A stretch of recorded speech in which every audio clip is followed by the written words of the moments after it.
um, can you hear me? Yeah, can you hear me? You're audible. Yes, You're we audible. can. We Please. can hear you. Please. Yeah. Yes, Go on. yes. So I'll start my presentation. So the topic I have selected is cinema and color politics. Blue as a symbol of protest in contemporary cinema. So blue, the color blue has been used so many times as a signifier for so many things. And in 20th century we have the blues, the musical uh, um, which the musical genre which talks about melancholic songs, etc. And so many political parties have used colors, not just blue, colors, different forms of colors to represent a particular idea, etc. So here in this talk I'll be talking of blue as a symbol of protest. So during this talk, I'll be analyzing three movies. One is Moonlight, uh, released in 2016, directed by Barry Jenkins, and the second one is Blue is the Warmest Color, released in 2013, and Pariyerum Perumal, released in 2018. So first, I'll be talking about Moonlight. So when I'm talking about Moonlight, I'll be talking about black politics. So here, blue is actually a symbol, is used as symbol to of protest to bring forth the black identity. So Moonlight is actually an adaptation of a play, an autobiographical play called "In Moonlight, Black Boys Look Blue." In Moonlight, Black Boys Look Blue. If even in the title of the play you have that uh, the idea of protest going on. This play was written by Alvin McCraney, and this play was adapted into a movie called Moonlight in 2016. So this play actually talks about the three stages of the life of a black boy called Chiron. So when he's the starting part of the movie actually talks about his childhood and how he's brought up by a single mother, Paula, who's a drug addict, and how he befriends a drug dealer who's a very sensitive person. Usually, drug dealers are represented as very harsh, very verbose, and a person who uses very aggressive language. Usually, when they show a drug dealer in a movie or in a in a play or in a when a drug dealer is represented in a novel or anything, he's shown as very aggressive, who uses abusive language, etc. Here in this play or in this film, uh, Juan does not use any abusive words. He's very sensitive. He talks very kindly to the boy, and he's like a second father to this boy. And you can see blue as a symbol throughout the film. Like the character Chiron, when he is a small boy, he wears a blue uh, blue backpack, and the drug dealer's car is blue. And then we go to the second part of the story, which talks about Chiron's adolescence, and the Chiron meets Kevin and falls in love with him, and they have a affair, and they have an affair in a beach. So this film uses, even though in the beginning it uses a kind of realistic filmmaking, it uses a kind of formalistic filmmaking.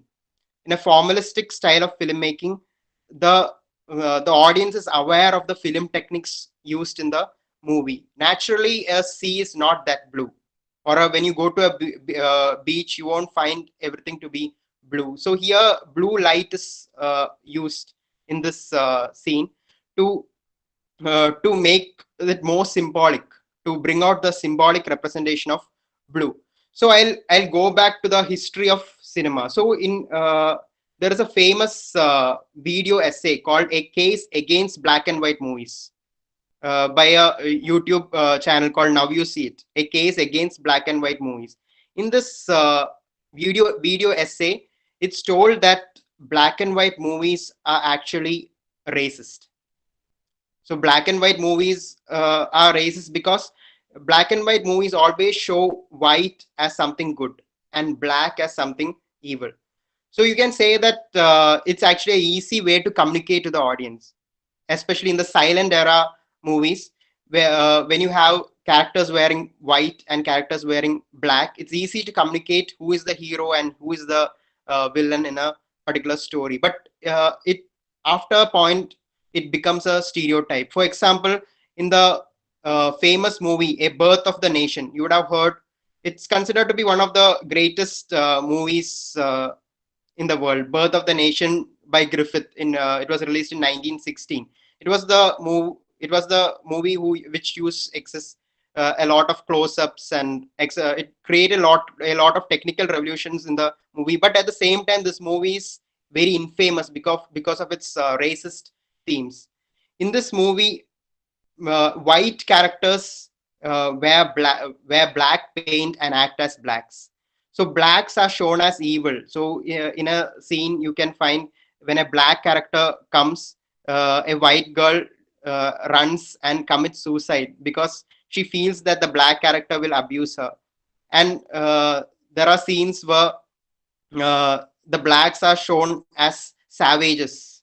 And at the same time, KKK, a racist, you would have heard of the famous neo-Nazi racist group. They existed even before Nazi Germany, but KKK group is shown as wearing fully white, and they represent good, and they come in white horses. So there's that symbol of white horse being uh, a savior, etc. So black and white has been used even after color came into existence. Even after color came into existence, so many frames when they are frame when they are doing the framing for the movie, you can find the dominance of black and white even in color films. So even in color films, you have uh, black used as a symbol of evil and white used as a symbol of good, and it goes on in so many movies. Even in present day movies, you can find Christopher Nolan's movies, you can find the good guys wearing black coat, the good guys wearing white, or only the coat will be black, and the bad guys wearing a hood, a black dress, etc. uh, but when it comes to black cinema, it was found that black cinema uses a lot of striking colors to represent black identity. So in a black and white movies, black people are not lighted properly.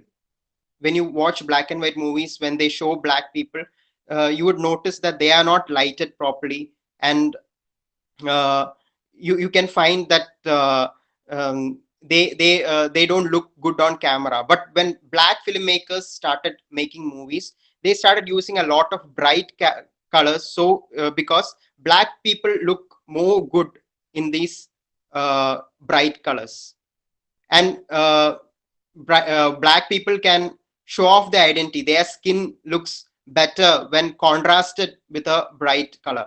So that's how this that you can see the same idea in so many black films like Black Talisman, Black Panther, etc. And in this movie, you can really find how blue is being used as a symbol of identity.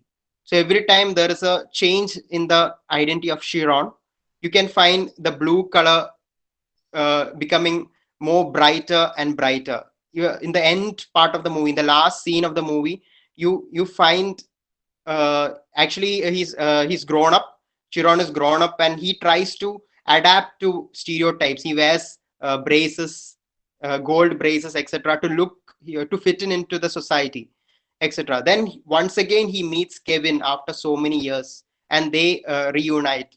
And after their reunion, the scene which is shown is this the beach where they met for the first time, and there you can find a lot of blue light is being used. So this is an example of formalistic filmmaking. A lot of blue light is used so that they are uh, so Chiron looks blue, not black. And in this way, it represents his identity. It also shows masculinity to be something sensitive.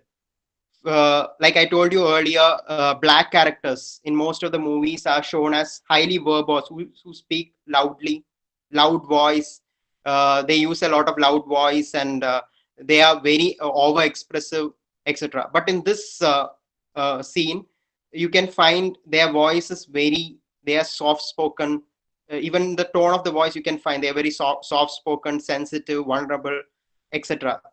So this can this blue, the color of blue is used to show a shift in masculinity, etc. Blue has also been used as symbol for male masculinity in the late part of 20th century. You can find it in so many cultural icons, culture, dressing, etc. Blue is being used as a symbol of male masculinity. Here, it's also about masculinity, black masculinity. Uh, Blue is being used as a kind of identity. Now we'll go back to the title. In moonlight, black boys look blue. So in the title itself, they talk about the multiplicities of identity. Identity is not static. There is no black or white. So identities keep on changing. People look different while when different colors are flashed on them, and they are able to change according to the situation, etc. So here you find the color blue being used as a protest from a black American director. Now I'll go to the next movie. That is Blue is the Warmest Color. Uh, uh, Released in 2013. So Blue is the Warmest Color is actually an adaptation of a graphic novel of the same name by Julie Marrow. So in the graphic novel, everything is black and white except the hair of the hair of a character. Everything seems to be black and white except the hair of a character. And I'll go to the story. So in Blue is the Warmest Color, you have a heroine, Adele, and she's a lesbian, but uh, she faces a lot of confusion in her life, because of her identity, and she tries to fit in into the society by having a relationship with a boy called Thomas. So every time she has a relationship with this boy, it is actually to fit in into the society, not to uh, she wants to escape from her lesbian identity. And then she meets Emma, who's uh, who's actually very comfortable being a lesbian. So Emma is the one who has the blue hair, and you can find the Beauty and the Beast trope in this movie. Usually, so according to the Beauty and Beast myth, there'll be a beautiful lady who is a virgin, who is very innocent, and there'll be a beast, a person who is a man who follows his primitive instincts and who is very aggressive, etc. And this beautiful lady actually tames the man. So you can find that in so many novels. You can find it in Wuthering Heights, Jane Eyre. You can find it in vampire fiction like Twilight or 50 Shades of Grey, etc. Even you can find the beauty and myth, beauty and beast trope in Indian films like Kabir Singh, etc. So in these movies, the idea is that the the innocent woman actually tames the aggressive man and uh, brings him back into the society.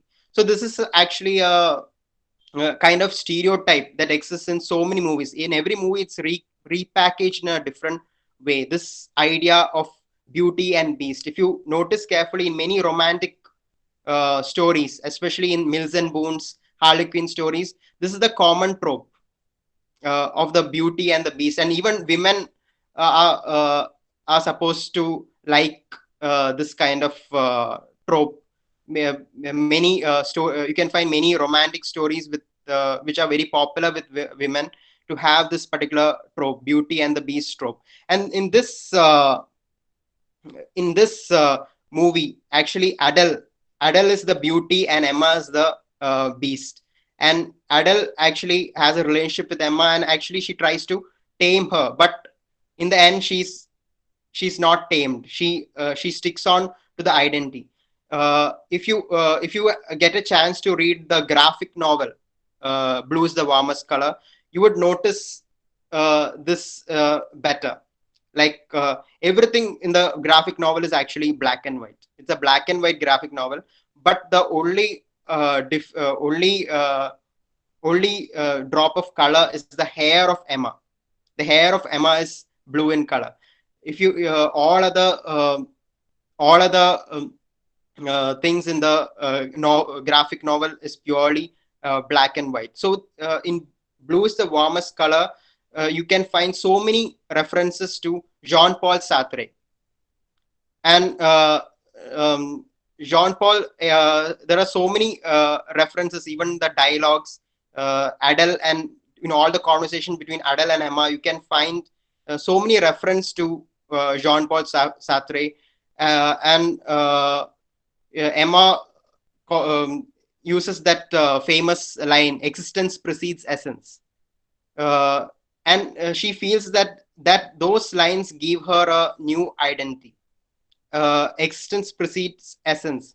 So this is an important concept in existentialism.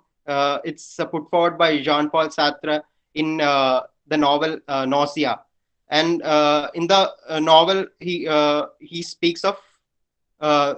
speaks these lines: "Existence precedes essence." So the main idea of this existentialist idea is that human beings are born without any meaning. Human beings are born without any meaning in their life. There's no essence in their life, but they just exist. It's later that they create meaning in their life. So human beings, uh, as they live, as they experience their life, they create a sense of meaning in their life. So meaning is manufactured by the individual. It's not something God given. It's not something God given or something given by culture. Our essence, or the meaning of our life, our identity is actually manufactured by by ourselves. We create meaning in life. Has no meaning. We create meaning in life. So that's what the color blue represents in this graphic novel or in the movie. So Emma does not naturally have blue in her hair. She does not naturally have blue in her hair, but she colors her hair blue to create, to redefine her identity. So uh, it's actually going against in a way, it's like going against the nature, but by going against the nature, she's creating an identity for her own. So here it's Emma's decision to color her hair blue is shown as a uh, protest against a society which is very static, or a society that celebrates only heterosexual relationship. So in this graphic novel, or in this movie, Blue is the Warmest Color, you can find it's a lot of emotional breakups being represented. There's a lot of emotional problems that this couple, Adele and Emma, faces. They break up. They have bitter emotional moments. So here it's a normalization of uh, homosexual relationship in this. That's what is represented through these lines. And even though Adele is the heroine of this film, you can find, in a way, Emma is actually the important character in this um, in this particular film, and she, in a way, is the dominant lover. So even in a you can find even in a lesbian relationship, the one particular lover is actually dominating over the other. So here again, I told you blue is represented as a kind of a way to express your identity. Now I'll go to the Tamil film Parerum Perumal. So this Tamil film is directed by Mari Selvaraj. Many of you would have heard of that, heard of this movie, and it's a story of Parayan and his relationship with a upper class girl called Jodi. And here in this movie, if you notice, oppression is normalized, and that's what makes this movie very disturbing, because throughout the movie you can find oppression going on. How many through many ways in which the upper class oppresses the lower class. But what is strange about this movie is that in no way the lower class protests against the upper class, and upper class is not punished. There is no punishment for the upper class for all the violence they have done. So this so many people will find this movie very confusing. Why is it so? There is no punishment for uh, the upper class who oppresses even those who uh, do a lot of violence. There is no punishment for them, and the lower class people, they are not even filing a case against the upper class who is who is oppressing them. So you can find so many ideas like honor killing represented as something very normal. So here, before I come to the blue color in this film, I'll like to introduce you to a book called "Normality Does Not Equal Mental Health" by Stephen James Bartlett. So in this book, it's told that psychological normality is a set of typical and socially approved characteristics of affective, cognitive, and behavioral functioning, a set of characteristics derived from the reference group consisting of the majority in a society's population. So what is normal is actually dictated by the society. So even caste violence, etc., is portrayed as a very normal thing, as if it's part of the flow of the society. Then that's when this film changes. So towards the middle of the film, there is a song called Nan Yar. There's a famous song, you can watch it in YouTube, Nan Yar. There's a famous song in this movie. So in that song you can find blue dye being used, to represent Dalit identity, or you can say subaltern identity. And even the dog in the movie is even the dog is actually a victim of caste oppression. The upper class in the movie, the upper class men kills the dog of the kills Parian's dog in the beginning of the movie. So even the dog is actually a victim of caste oppression. And you can find all those people who are being killed through honor killing being painted blue. There's a reshot of all the scenes which you saw before. There's a reshot of all those scenes that is shown before. Only difference is that there is blue dye appear. There's a blue dye that's on over their body. That's the only difference when it comes to these scenes. So here again, Mari Selvaraj uses blue as a symbol of identity. Here it's Dalit identity, and he also uses it deliberately, because he says that he says in one of the interviews that blue was the favorite color of Ambedkar. So here he talks about the shift in the society from caste oppression to reform. Reform is not shown in the film, but it's a hope. It's shown as a future hope that one day there will not be caste oppression. India, India will get rid of caste oppression in the future. So it's a kind of the symbol of blue, the blue dye, which is painted on the characters, actually symbolize this kind of coming out of the societal normality. So that's what I wanted to communicate. There are so many other. These are not the only movies that use blue as a symbol of protest. There are so many movies that use. I told you earlier, like Black Talisman, Black Panther. They use a lot of bright colors to bring out their identity. And another important thing, specialty of the color blue is that there is no blue in the human skin. That's why so many Hollywood movies, they use blue screen. They use either blue screen or green screen while doing visual effects, because the color blue is not present in the human body. So blue is in a way something which is beyond us, something which is not present in us.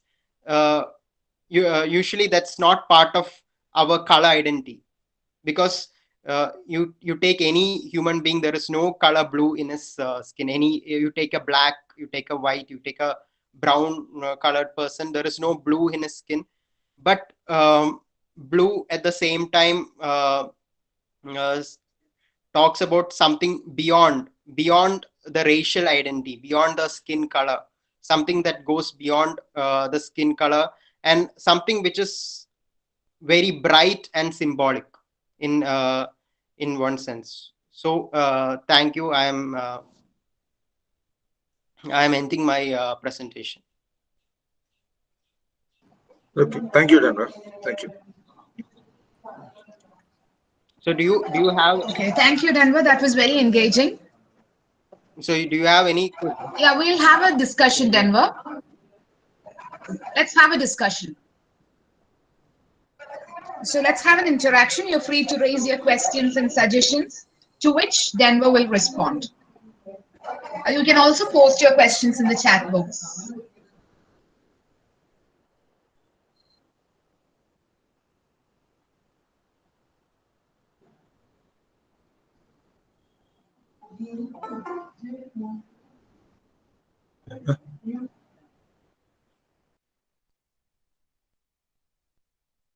hello?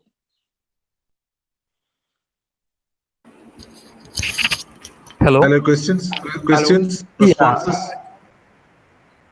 Denver. Yeah, Faculty member. yeah. Yeah, right. Janaki ma'am, Tasneem, could you? yes. Yeah, I just wanted to. Yeah, it was a very interesting presentation, very brief but to the point kind of presentation. I liked it. Thank you for that, Dr. Denver. So my question is, means what might be the reason behind this appropriation of blue? Because basically, blue has been the color associated with the blue blood, with the nobility, with the royalty. The blue-blooded nobles is, a common usage in English. Plus, blue has also been associated with the eyes of the blue, the white rays, which of course Toni Morrison did make use of Yes. in her novel. So, what might be the reason behind appropriation of the blue color? Plus, blue also has associations with metaphysical things, with Christ, Yes. and of course with in Indian mythology with Krishna. So, what might Yes. be the reason behind the appropriation of this particular color, which is important in the iconography of the dominant classes by the subalterns? uh, as I told you earlier, this it's usually used in the medium of visual art and cinema. I mentioned drama, graphic novels, Yeah, um, and movies. So in these visual arts, blue stands out in a particular way. The when you watch a screen with black and white, and if there is a small blue somewhere in the background, your eyes catches that color. Not just blue, so many bright colors are being used by um, especially African filmmakers, not just filmmakers in US, not African American filmmakers.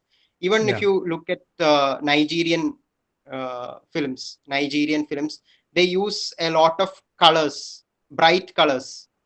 Okay. to create their own identity, especially not just blue, other bright colors like orange or neon colors. They keep on using these colors um, to make their identity more colorful. Kind so That's the role of blue. Here I am talking about that neon blue, which is often used by black filmmakers to uh, show their color in a more um, bright light, and even by Dalit filmmakers to, um, as I told you in Parerium Perumal, if you watch that movie, you can find how this color catches your eye when you watch that. Even at the when you look at the poster, it's the color that catches your eye. So it's something that pulls you in. It's a kind of attraction. So you concentrate on their identity. You look at nothing else but their identity. It's something like that. That's why you have blue on their faces. Thank you for that answer as well, because I'm teaching a story by Baldwin called Sony's Blues, and again the blue color motif is very important in that story. Okay, thank you for that.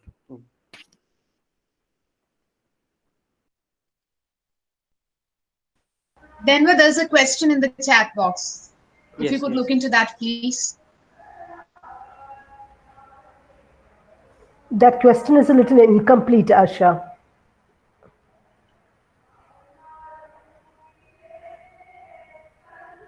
Hello? Hello.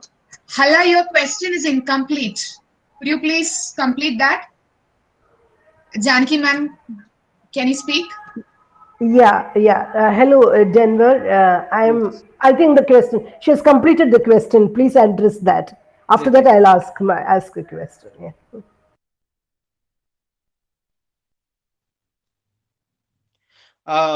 Actually, Facebook used blue because Mark Zuckerberg is colorblind. So it was the color. It was a color which he could see with his eyes. That it's not related to race or anything like that. Facebook used the color blue because Mark Zuckerberg, the CEO, happened to be colorblind, and blue was the only color which he could see. That's why. And That's interesting. That's interesting.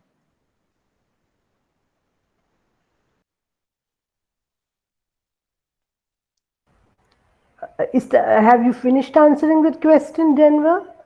Is it possible? Also it talks about Flipkart, Yes. Amazon, etc. Many commercial apps, yeah. That's their creative decision. Mostly, usually food apps related to food, they use red color because red color makes you more hungry. There's some commercial psychology behind it. It's not related to race. It's not related to race or identity or anything like that. It's some commercial psychology working behind it. Like if you notice, all the stores selling food items, they paint red color because there's a belief that red attracts hunger. Same way, blue in a way may have some kind of commercial attraction. It's a commercial decision. It's not related to this race or politics. Have I answered your question? Or yeah.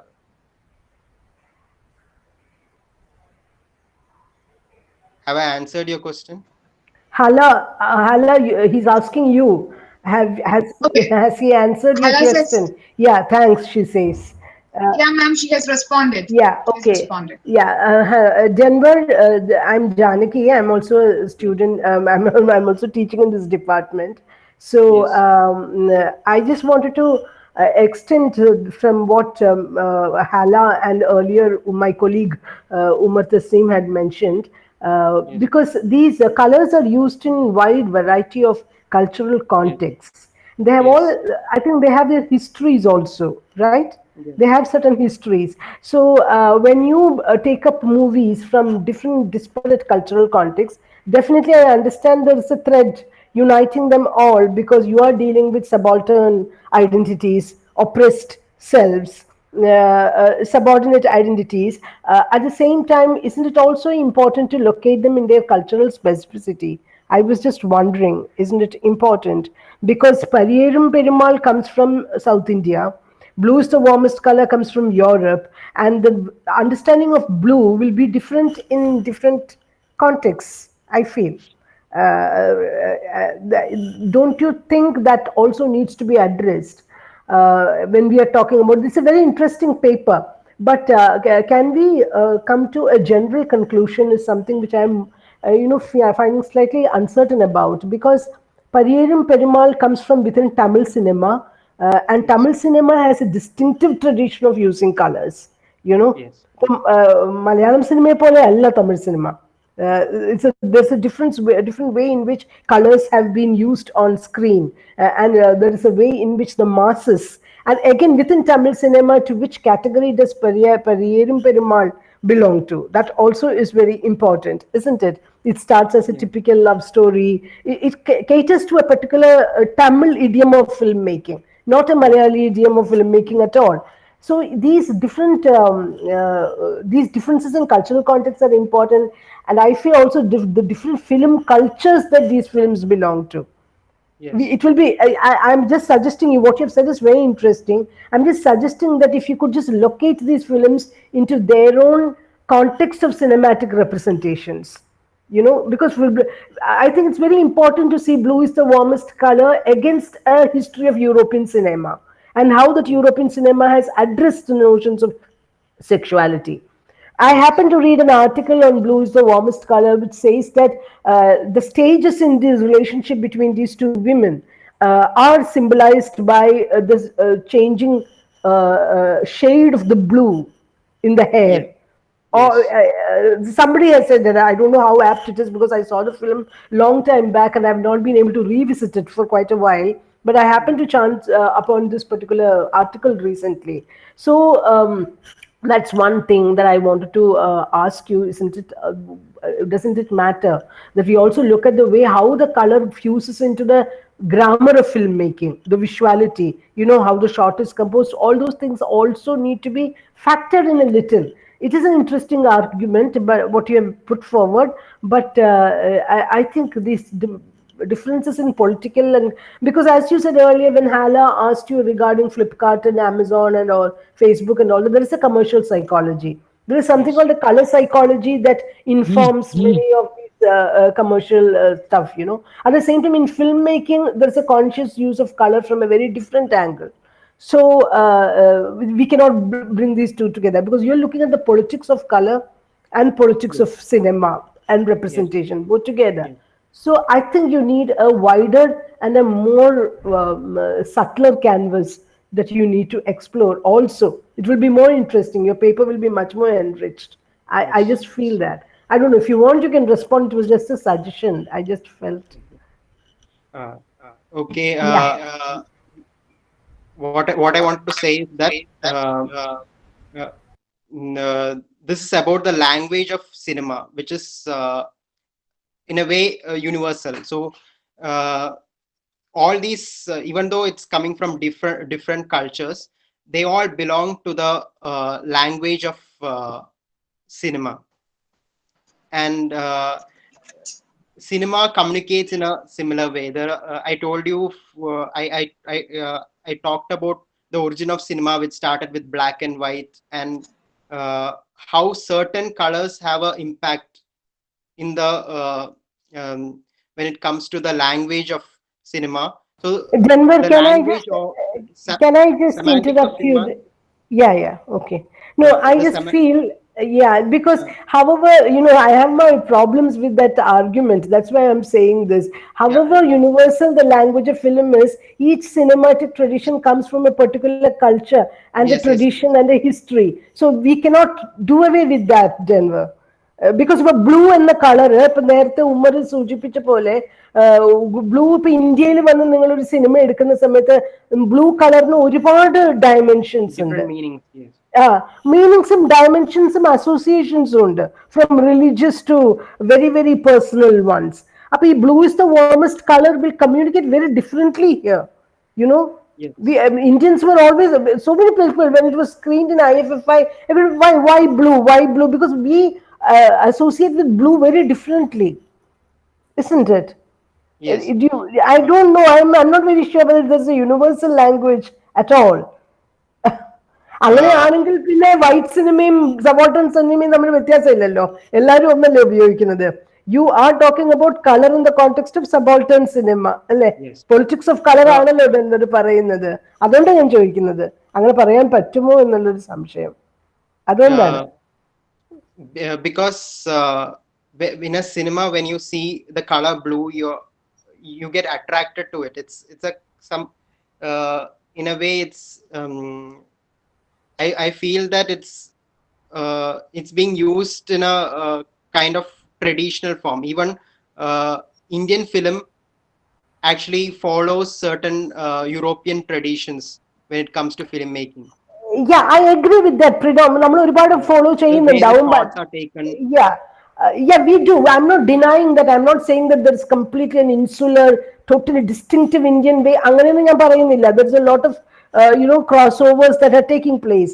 But at the same time, when you are addressing a particular market, particular kind of people who are going to, for instance, I'm sure you have seen a film like Kahani, Vidya Balan's Kahani, you must have seen. Yes. And the way the red sari is used towards the end, where all the women are draped in red sari. Yeah. That red is associated with the Durga Puja and the Bengali ideal of Bengali womanhood. That will communicate very differently to an American audience, totally. American concept of red allalo avade, adu typical Bengali cultural red aanu. That is what I'm trying to say. അപ്പൊ അതൊരു പ്രത്യേക ഒരു മിലിയിൽ നിന്നിട്ടാണ് നമ്മൾ film എടുക്കുന്നത് അല്ലെ? ഒരു പ്രത്യേക ഓഡിയൻസിന്റെ ഒരു കൾച്ചറൽ സെൻസിബിലിറ്റിയും എല്ലാം വെച്ചുകൊണ്ടാണ് എടുക്കുന്നത് ഒരു ഫിലിം. അപ്പൊ അതും കൂടി നമ്മൾ ഇതിന്റെ ഉള്ളിലേക്ക് ഫാക്ടറിങ് ചെയ്യണ്ടേ എന്നൊരു സംശയമാണ് ഞാൻ പറയുന്നത്. ഇപ്പൊ ഒരു that's what I'm trying to say. I don't know whether I'm communicating properly. I understood what you're trying to say. But I wanted to present something universalist. There are cultural differences. But you are trying to say that there are certain universal patterns, right? That's what you're trying to say. Okay. Now I got it. Yeah. Okay. Thank you. Yeah. What Janaki said, I think it applies in many ways. For example, the color of mourning. In the West, it is black. Yeah. And I think in India, it has been partially borrowed, so that you raise black flags when somebody is dead. Yeah, that's true. China, it is still white. India also, I believe, has this white as the color for mourning. Yes, North Indian. Widows wearing white. Yeah. Okay. So here, it's somehow it's partly adapted from the West in public discourse. When somebody is dead, you raise a black flag. Okay. So I think this is off and on. Okay. Partly you assimilate other people's symbols, cultural totems, etc. At the same time, you continue with your own. So there is always this hybridity, so that it's very difficult to generalize. Right.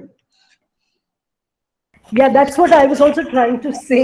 It's very difficult to generalize this understanding of color and the way we associate colors. But Denvor wants to talk about universal patterns. That's what he's trying to say, I think. Yeah. Denvor, I have something else to Denvor. add, if possible. Blacks are not using black itself as a symbol. Instead, they are going for blue. Does this, suggest some kind of, an inferiority complex on their part? Because plus, there is also, I think, the crucial issue of the camera technology. Because there's a very interesting study by Richard Dyer titled White. Richard Dyer, that UK Warwick University guy, has written a very interesting study called White, where he talks about camera technology, and camera technology often favors people with a skin reflectance of something. It's even there in the Kodak manual. It is said that only if you have a skin reflectance of so and so, your picture will become, will come out well. So the camera technology itself, this guy says that favors the white-skinned or fair-skinned people. So is there some kind of inferiority complex at work? Because blacks are not choosing black to represent themselves. Instead, they are going for blue. So why can't they choose black itself as because there were movements like black is beautiful and such steps. And even, for example, black to future. Instead of back to future, they were saying black to future. So such things were there. So why don't they use black? Is it because of the inherent dialectics of the camera technology? Yeah, in black and white movies, blacks look very blacks are not. You feel that blacks are not represented properly when you watch black and white movies, because their color skin is also black, and even if you give them a white white costume, they, they are in a way not highlighted. They stand in the background. They are backgrounded. And while white characters act in the same movie, they in a way they are foregrounded. Our eyes. There's a psychology that we look only at them. When you find a black character and a white character talking in a single frame, you look at the white character because he's more lit because of the black and white frame. But now Denvor, just 1 second, if I can interrupt.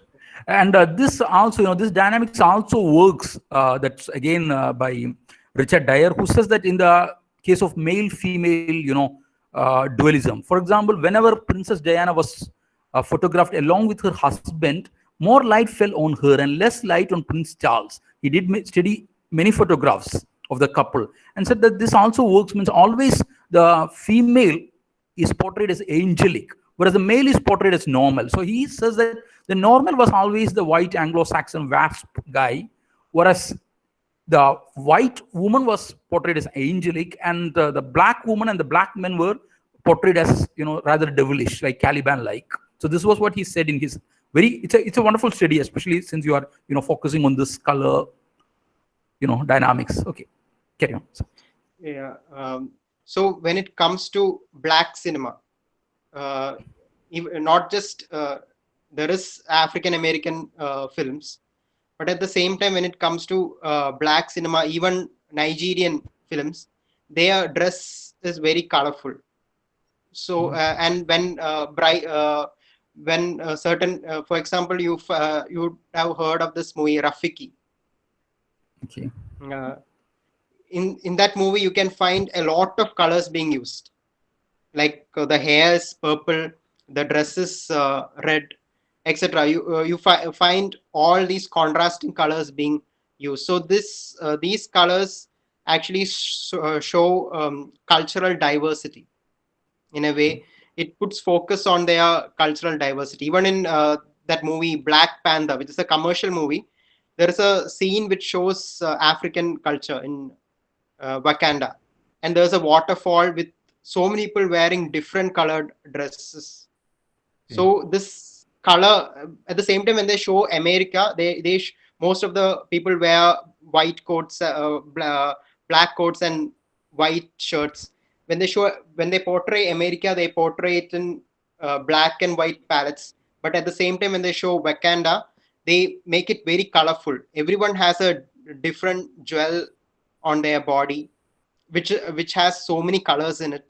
So this, in a way, shows their diversity. Colors are used to show the diversity or multiplicities of their identities or something like that. It's not, I don't feel it's a kind of inferiority complex. It's like putting forward their identity in these, especially in the medium of film. Novels are different. Yeah. Excuse me, may I add to that? Yes. Hello. Yes. Yeah, I'm Parvati. And since you mentioned Black Panther, I wanted to ask, Sir mentioned Black to the Future, and that reminded me of Afrofuturism. And Black Panther is an Afrofuturist movie, right? And in the movie, the director Ryan Coogler has used a palette that suits the black skin tone. Like when you look at the sunrise scene and how beautifully the Yes. black skin is lit up, and all the jewel tones that are used to represent all the different tribes. And there, since you mentioned the significance of blue and the symbolism associated with blue, in the movie, it is Killmonger, the villain, who wears blue. And Ryan Coogler did mention that Killmonger was assigned the color blue because blue in America, in the African American context, represents police and authority. And now with the Black Lives Matter movement and all, it's become more significant than ever. So, like, I was actually thinking when you spoke about how in Moton, the Malayalam cinema, the Malayalam and Hindi cinema by Geetu Mohandas, right, the color blue there is used in a very soothing context. Like it's used to show the ocean and to show hope and to show peace and to show the love blossoming between the two characters, between Niven Polly's and Roshan's characters. And here, blue represents love and care and hope. So generally, I think in queer cinema, there is that history of blue being used in that sense. And then when we come to African cinema, blue is used to like highlight their skin. It's a jewel tone. But when it comes to African American cinema, again, blue is used in the sense of protest and, to represent authority. So like, I was again thinking of this when Janaki ma'am spoke too. Could you like elaborate on that? What's your thoughts on that? Actually, Muthon is actually inspired by Moonlight in some ways. In the way they have taken the scenes, I think it has been inspired by Moonlight in so many ways. And regarding Killmonger in Black Panther, there are people who saw him as the hero because in the end he changes and he shows his human side. But at the same time, there are so many critics who saw Killmonger as the hero of the movie. Especially, I think there was a study by there was a speech by Zesek, in which he says that actually Killmonger is the hero of Black Panther, etc. And the study of blue as the color worn by police. So that's just that can be said as an interpretation, another interpretation of Black Panther in some ways. But the thing is, in Black Panther, Ryan Coogler himself had made like a digital Bible kind of thing for the movie. And he used each color purposely as a representation Yes, of their character. different Like cultures. every use of color in the movie was very purposeful. So, there is no coincidence here, and it's not like interpretation in this case. Yeah, he actually used color to represent different cultures in especially in those cultural scenes. He represented those characters, the different tribes, as a representative of different cultures coming from Africa. But I'm not sure about this particular thing, blue as a representative of the police, because Killmonger himself is an outlaw. And in there are many times where he fights with the police to steal black artifacts that are present in US museums in the USA. So I do not feel that blue is being used as a symbol for the police over there, even though that's the uniform. That's what I wanted to say. And also the many views, the many views that you talked about where Killmonger's actually supposed to be heroic, but isn't that celebrating toxic masculinity? Because there are many instances in the movie where we see that Black Panther, the actual character of T'Challa, is shown to be somebody who's like very considerate of all the women around him, who like, respects them and respects their opinions. And then, Killmonger is shown in sharp contrast to that, like his terrible upbringing in Cleveland or Oakland, sorry, in Oakland, and how that affected him, and how he has sort of like many ingrained ideas of toxic masculinity in him.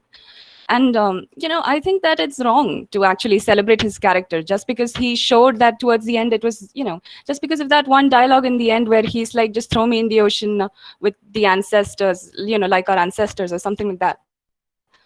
Like, that does not absolve him of all the other crimes that he did throughout the movie. And people shouldn't be looking at it like that. The reason why Killmonger is seen as the hero is that there are two ways in which blacks respond. One is Black Panther. He stays in the side of law. He stays in the side of law and protests against, not protests. He stays in the side of law, and he protects his people. But Killmonger does not follow any laws. He's an outlaw, and he has certain negative negative traits in him, but he's more like a kind of Maoist. He's fighting for the right causes, but through a bad through violence, by killing the innocent, etc. So he represents some kind of hidden violence, that's a kind of repressed violence in the black society. That's why some people see him as a hero in the movie. That's what I wanted to. Thank you. Okay, Denvor, may I ask? I just have a query. So taking it forward from Janaki ma'am's question of isn't the usage of colors culture specific? When I asked you if you have any Malayalam films on your list for today's analysis, you said that the politics of this industry is different. Malayalam Yes, I told that. Yeah. Film industry works in a different politics. So can you briefly talk about how industry engages with color?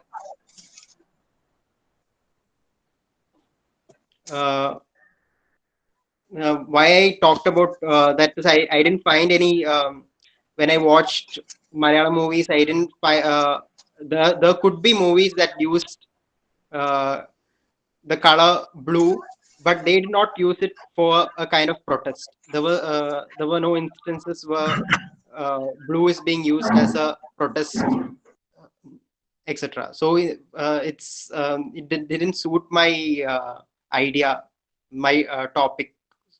So I didn't find any films in Malayalam. Yeah, I get that. I'm just asking, how do we engage with colors? How is colors reflected on the screen in the Malayalam film industry? There's a question in the chat box as well, which is kind of associated with what I have asked. Could you please look into that as well? Yeah, Malayalam films use they use a lot of color. For example, in so many there are so many communist movies. You can't call it communist movies. They use red to represent Marxism, but sometimes it's just a symbol to attract the audience or something like that. Of course, in certain old movies they used it in a nice way, like they really represented something of revolution, etc. But when it comes to new movies, like you can find Left, Right, Left, they use political colors. They use saffron, red, etc. But they use it. They don't actually.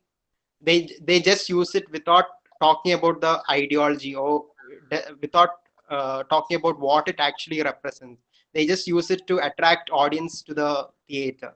So there is a particular audience who would come to theater to watch movies like Left, Right, Left, Ori Mexican Bharata, etc. So actually in those movies there is no deep representation of Marxism, but it's only in the colors, the fight between college groups, etc. That's one side of this political use of color in Malayalam films. And there are other movies also that uses green, but what's the problem with Malayalam films is that certain things are used because it's convenient. For example, green, a lot of greenery is being used in Malayalam cinema because it's part of our landscape. But certain films deliberately uses green, like Chola, etc. It tries to create that contrast between nature and humanity. So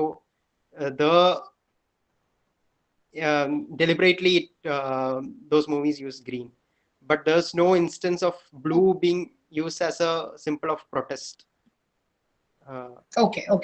Thank you. Denvor, I just wanted to ask you one more thing. Are you familiar with the work of Dr. Arjun Narayanan and Sherry Jacob? No. I think you must take they won an award in 2013, State Award for കളറുകളുടെ സിനിമയിലെ കളറിനെ കുറിച്ചിട്ടാണ് അവരുടെ പഠനം തന്നെ. Yes, so where they talk about, it's exclusively about Malayalam cinema. It is called Sepia ചരിത്രം വർത്തമാനം സിനിമയിലെ നിറങ്ങളുടെ സൗന്ദര്യ രാഷ്ട്രീയങ്ങൾ എന്താണ് പുസ്തകത്തിന്റെ പേര്? Arjun Narayanan and Sherry. You please. Yeah, Sepia, SCPIA, Sepia, ചരിത്രം വർത്തമാനം സിനിമയിലെ നിറങ്ങളുടെ സൗന്ദര്യ രാഷ്ട്രീയങ്ങൾ. It's an anthology of articles, but it was considered to be a very important book which initiated debates on color in Malayalam cinema. So they deal with it in a very, very, very theoretical, very, very deeply studied area. I'm sure you will find it interesting. Please do take a look at it. Okay, thank you. Yes, yeah. Janaki, Yes. the name once more. Sepia. Sepia. ഒരു minute, ഞാൻ ചരിത്രം വർത്തമാനം പിന്നെയും ഒരു sub title ഉള്ള പോലെയാണ് ഞാൻ മനസ്സിലാക്കിയിട്ടുള്ളത്. പബ്ലിഷേഴ്സ് ആരാന്ന് എനിക്കിപ്പോ അങ്ങനെ ഓർമ്മ വരുന്നില്ല. DC തന്നെയാണെന്ന് തോന്നുന്നുണ്ട്, DC ആണെന്ന് തോന്നുന്നു ഷെരീഫ്, എനിക്ക് ഓർമ്മ വരുന്നില്ല. അതാണ്. ഓക്കെ. അത് സിനിമയുടെ പൊളിറ്റിക്സ് ആൻഡ് ഹിസ്റ്ററി ഓഫ് കളറാണ് മലയാളം സിനിമയിലെ. That's what they are dealing with. രാഷ്ട്രീയ സൗന്ദര്യത്തിന്റെ രാഷ്ട്രീയങ്ങൾ അങ്ങനെ എന്തോ ആണ് അതിന്റെ മലയാളത്തില്. Janaki, I am wondering if Rajesh James were with us, he could have enlightened us more on this, because exactly, he spent quite some money on getting the right color tone. You remember? Yes, exactly. See, filmmakers will be having a very different take on this, you know. Yeah, that's right. So it would have been interesting if we could ask Rajesh also to join in this discussion. He would have had a different. Parayu, Sharif. എന്റെ ഓർമ്മ ശരിയാണെങ്കിൽ 1 ലക്ഷം രൂപയോ മറ്റോ ആ colour tone കൊടുക്കാൻ മാത്രം ചെലവാക്കി. Exactly. Yes. I remember that. Some purpose, some clear. Yeah, definitely. ഒരു ചില preferences ഉണ്ട് അവർക്ക്, ഡെലിബറേറ്റ് ആണല്ലോ ചില സെലക്ഷൻസ്. അപ്പോ ഇത്രയും പൈസയൊക്കെ ചെലവാക്കാന്ന് വെച്ചാൽ ഡെഫിനറ്റ്ലി ഒരു നിലപാടുണ്ട് അതില്. അതെന്താന്ന് നമ്മൾ അറിയണമായിരുന്നു ശരിക്കും. We could have had Rajesh here. I think he's still in the list of history scholars. I think so. Okay. I don't know why. Maybe he didn't get the information. Is that? I wonder. Yeah. Maybe we should network better. I think Facebook. I've added quite a few people who have left, but Rajesh I thought was there. Okay. Yeah. We should. Yeah, definitely. Okay. Yes. Any other questions then? Yeah, please. കുട്ടികൾ എന്തൊക്കെയോ അനിത്യൊക്കെ എന്തോ ചോദിച്ച് chat ബോക്സിൽ കണ്ടിരുന്നു. Yeah, Denver, there's yeah. a question in the chat box. Could you please look into that?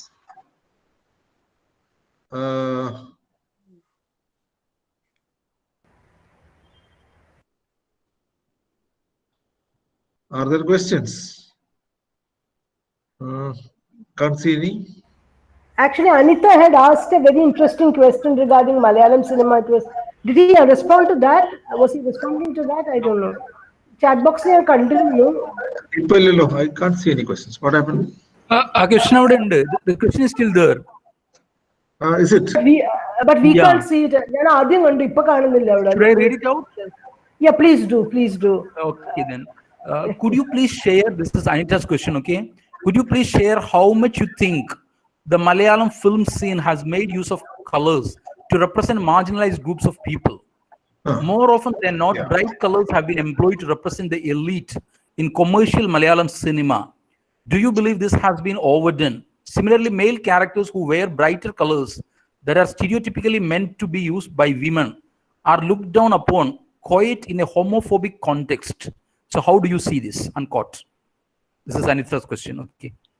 Yeah, actually, they have used used colors in a similar way in Malayalam cinema. You can find heroines wearing very colorful dresses, while servants in the same house, they just wear white pattu pavada or something like that. Not pattu pavada, white pavada or something like that. So actually, there is this contrast, especially in the movies during the 90s. You can find such a thing. At the same time, characters wearing colorful dresses are shown in a homophobic way. That's true. When you see movies like it was already criticized by many, like Chand Puttu, movies like Chand Puttu, etc. Even action hero Biju, they pure characters are shown wearing colorful dresses in order to criticize their identity, etc. That's true. At the same time, there are movies like Rajamanikyam in which Mammootty wears very colorful dresses and who is represented as masculine at the same time. So that can also be seen. But even today, even mainstream directors do that. They show heroes and heroines in bright colors and characters who are Dalit in very light tone, light or faded, a kind of faded white, etc. It's a reality. Denver, here's another question. Can you see it? This is by Parvati Manoj in chat. If you can't see it, I'll read it for you. Blue projects subtle messages of trustworthiness and serenity, loyalty and tranquility, and it also promotes conversation. That's the commercial psychology behind using blue for social media. It's a comment, not a question. It's a comment.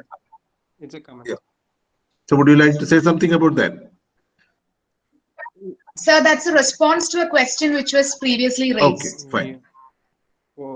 Okay. I'll look at the previous question. What about when the screen is never using black, but there's a blue light when the visuals need to be dark? Why just blue and not any other color? Yeah, that's actually a cinematic. Cinematic technique. I told you earlier, blue. There is no color blue in our skin. If you take any skin tone, you won't find the color blue in our skin. And blue is a neutral color, a cool color. So that's why you can find that in TV. It's when nothing is going on the TV, especially not if you look 10 years back, you can find the blue screen on the TV when if the channel is not working or something like that. Um, that's the psychology behind it. It's not related to politics, but it's related to technical aspects of film.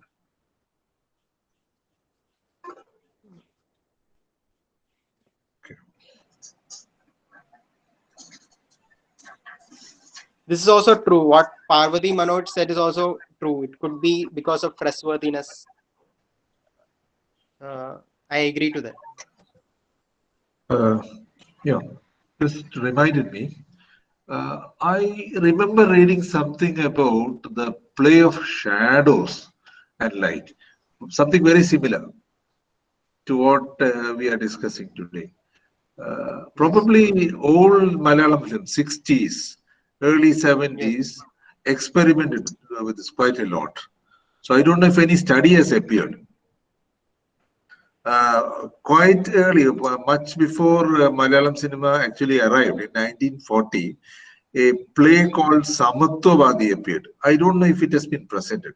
The first Malayalam expressionist play, where the author experimented with this light and shadow thing.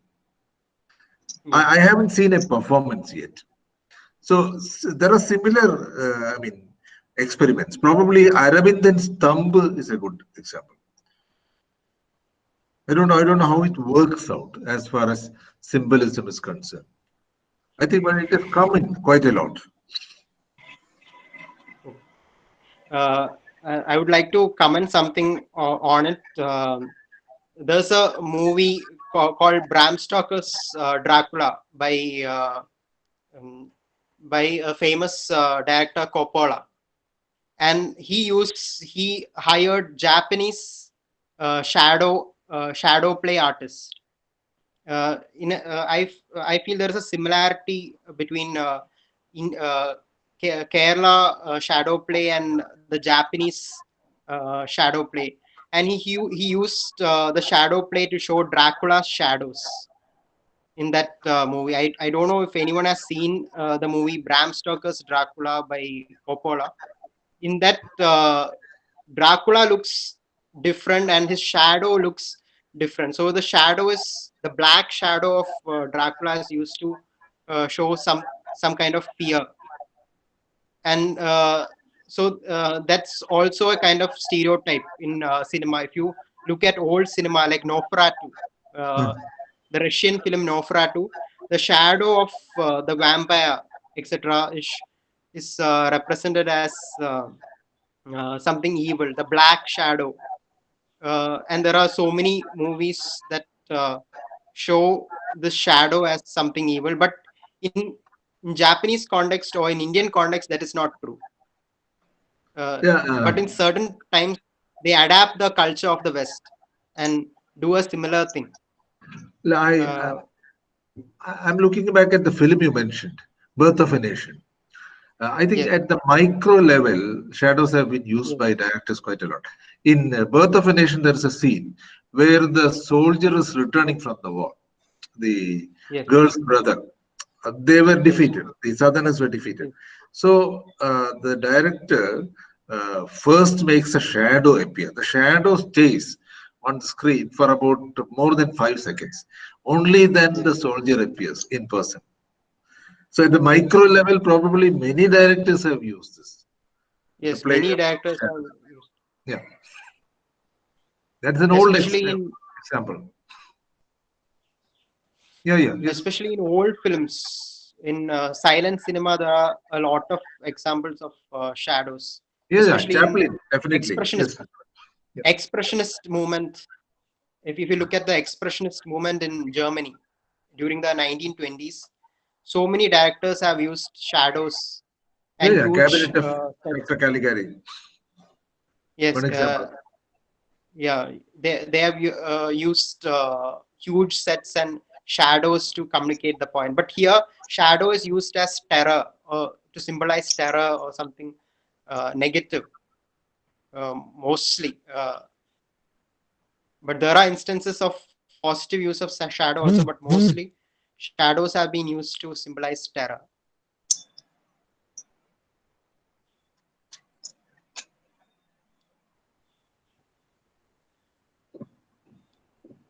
Any more questions?